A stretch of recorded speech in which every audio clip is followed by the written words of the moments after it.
सर्वमंगलमंगल्ये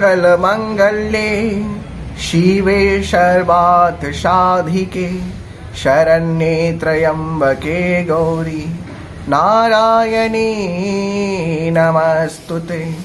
शरणागतदीनार्थं परित्राणपरायणी सर्वशान्तिहरे देवी नारायणी नमस्तुते। जयन्ते मंगलाकाली भद्रकाली कपालिनी दुर्गा क्षमा शिवा धात्री स्वाहा स्वाधा नमस्तुते। मेरे प्यारे साथियों, सभी माताओं, दर्शकों, आप सभी के प्रति अपना हार्दिक आभार व्यक्त करते हुए माता रानी के प्रसंग में आप सभी को स्वागत करता हूं। प्यारे साथियों, आपके अपने favourite YouTube channel RPKY Ram ji में मैं आपका प्यारा चहिता दोस्त प्रियांशु हमारी फिर एक बार। प्यारे साथियों, आज हम बात करेंगे माता के विषय में, माता रानी के विषय में। नवरात्रि का शुरुआत हो चुका है। प्यारे साथियों, हम सभी अपने घर में दीप प्रज्वलन किए होंगे, संकल्प किए होंगे नवरात्रि के। नवरात्रि का महत्व क्या है प्यारे साथियों? क्या माता रानी के पूजन कर देने से नवरात्रि का महत्व हो जाता है? नहीं, नवरात्रि का सुफल तभी मिलता है जब हम एक नारी को सम्मान करते हैं। नारी के सम्मान के ऊपर ही नवरात्रि आधारित है। प्यारे साथियों, अगर हम किसी नारी का सम्मान करेंगे, उसका तिरस्कार करेंगे और नवरात्रि में माता रानी के पूजन करेंगे तो माता कभी भी प्रसन्न नहीं होती। प्यारे साथियों, तो आज हम बात करेंगे माता के विषय में। हर गांव में एक गांव के देवी होती है। प्यारे साथियों, ये भगवान श्री कृष्ण का माता को वरदान है। जब माता यशोदा के गर्भ से बिजली कन्या के रूप में जन्म होते हैं, उनका प्राकट्य होता है, तो भगवान कहते हैं कि कलयुग में हर भक्त तुम्हें भिन्न भिन्न जगह पर विविध नामों में पूजा करेंगे और तुम उनको प्रसन्न होकर वरदान दोगी, और जब तुम वर प्रदान करोगी तब मेरी सारी शक्तियाँ तुम्हारे अंदर समाहित होंगी। तो भगवान विष्णु भी सत्ययुग, त्रेतायुग, द्वापर युग और कलयुग में माता को स्मरण करते हैं। लक्ष्मी नारायण के मिलन का सूत्रधार की भूमिका माता निभाती है। प्यारे साथियों, सत्ययुग में जब माता लक्ष्मी का स्वयंवर हो रहा था, तब लक्ष्य भेद करने से पहले भगवान नरसिंह भी दुर्गा कवच का पाठ करते हैं, फिर लक्ष्य भेद करते हैं।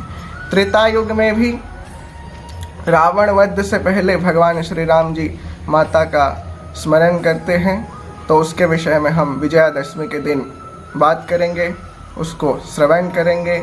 और द्वापर युग में भगवान माता रुक्मिणी के हरण से पहले माता को ये संदेश दे देती हैं कि तुम पहले दुर्गा मंदिर पर आना और दुर्गा मंदिर पर पूजन समाप्त होने के बाद मैं तुम्हें हरण करके ले जाऊंगा।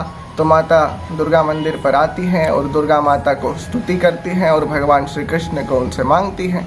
और त्रेतायुग में भी प्यारे साथियों, सीताराम के विवाह से पहले माता सीता परोक्ष रूप में भगवान राम जी को माता रानी से मांगती हैं।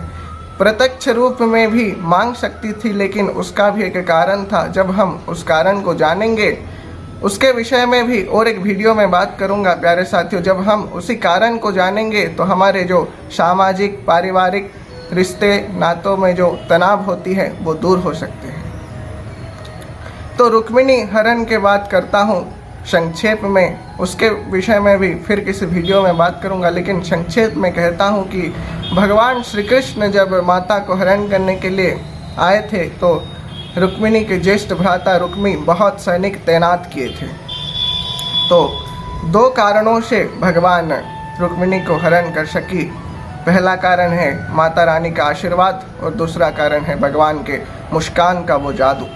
भगवान के मुस्कान के विषय में कहा जाता है प्यारे साथियों कि कन्हैया का हंसा जो देखा वो फंसा।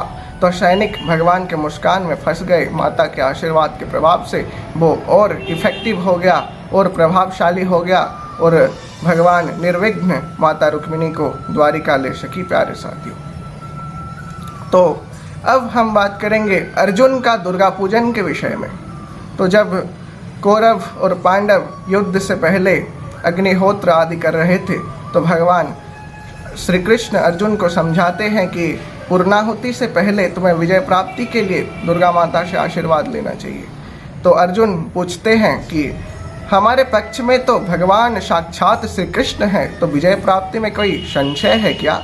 तो भगवान श्री कृष्ण कहते हैं कि इस जगत के जितने भी कारोबार होती हैं वो माता शक्ति से ही होती है, माता दुर्गा की शक्ति से ही होती है।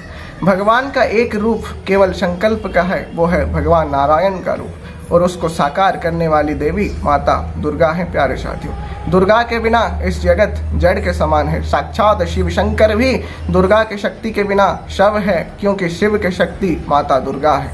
शिव शक्ति नहीं तो शिव नहीं, शक्ति है तो शिव है, और शिव है नारायण है तो संसार है। प्यारे साथियों, इसीलिए इस संसार के जितने भी कारोबार होती है वो माता के शक्ति के बल से ही होती है। तो भगवान अर्जुन को समझाते हैं कि लंका विजय से पहले, रावण को मारने से पहले मैंने भी दुर्गा माता का पूजन किया था और उनसे आशीर्वाद पाया था। तो जो माता के 9 नामों का स्मरण करते हैं वो ही मतलब माता के आशीष को पाते हैं। माता शीघ्र उन पर प्रसन्न हो जाती हैं और वो किसी भी युद्ध में, वो चाहे महाभारत का युद्ध हो चाहे जीवन का युद्ध हो, वो जरूर जीत हासिल कर पाता है। प्यारे साथियों, विजय श्री पा सकता है। तो पहले हम बात करेंगे 9 नामों के विषय में। भगवान कहते हैं अर्जुन को कि माता के 9 नामों का स्मरण करो, तो अर्जुन करते हैं। क्या है?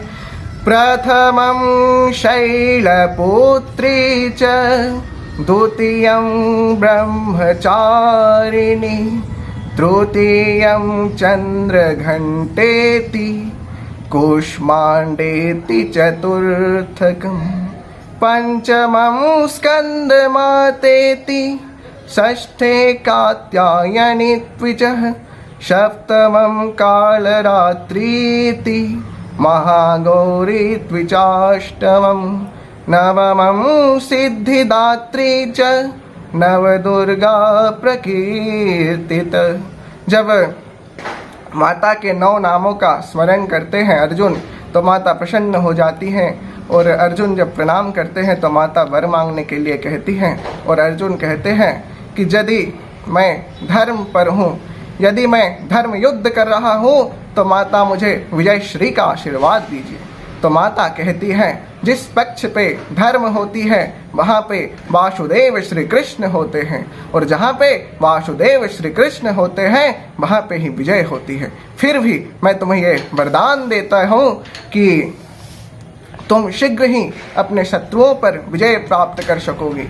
और माता के वरदान के प्रभाव स्वरूप अर्जुन महाभारत युद्ध में भगवान श्री कृष्ण से सहयोग प्राप्त करते हुए विजय को पा सके हैं। प्यारे साथियों, तो हम भी अगर माता का सच्चे हृदय से स्मरण करेंगे तो माता भी हमें वर प्रदान करेंगे। प्यारे साथियों, और हम भी जीवन युद्ध में विजय प्राप्त कर सकेंगे।